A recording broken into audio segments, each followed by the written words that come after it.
మీరు ఆలోచించండి సార్, ప్రైవేటైజేషన్స్ వల్ల మనం ఎలా కష్టపడుతున్నామని. కొందరికే డబ్బులు వెళ్ళిపోవడం, కొందరే ఏలడం, కొందరే డిసైడ్ చేయడం ఒక సామాన్య ప్రజకి ఎలా హెల్ప్ అవుతుంది?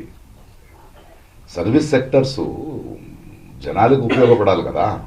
అది వ్యాపారీకరణం అయిపోతే, కొందరు మధ్య కేంద్రీకృత అయిపోతే you are giving power to them.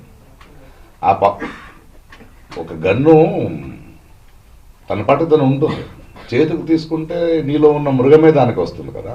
So మీరు ఎవరిని స్ట్రాంగ్ చేస్తున్నారు, ఎక్కడ ఎవరిని బలపరుస్తున్నారు దాని మీద ఆధారపడి ఉంటుంది.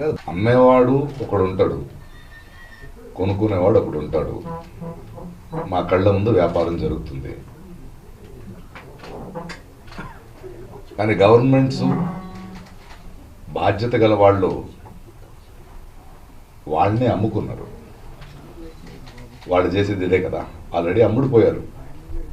ప్రైవేటైజేషన్ చేస్తూ కార్మికుల, రైతుల, ప్రజలకి దెబ్బ నిదానంగా కొడుతూ చేస్తున్నారు. ఇది మా కంటి ముందు కనిపిస్తోంది.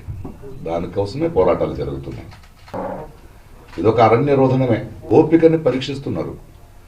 ప్రజల, కార్మికుల ఓపికను పరీక్షిస్తూ ఉంటారు. ఎన్ని రోజులు చూస్తూ ఉంటాం కదా. నిరంతరమైన పోరాటమే, ప్రశ్నించడమే దీనికి ఒకే దారి. ఎందుకంటే వాడున్న ఇన్స్టిట్యూషన్స్ వాళ్ళ చేతుల్లో ఉన్నాయి, కోర్టులు వాళ్ళ చేతుల్లో ఉన్నాయి, పోలీసు వాళ్ళ చేతుల్లో ఉన్నాయి. ఈ దేశంలో రాజకారణం ఎవరు చేయాలి?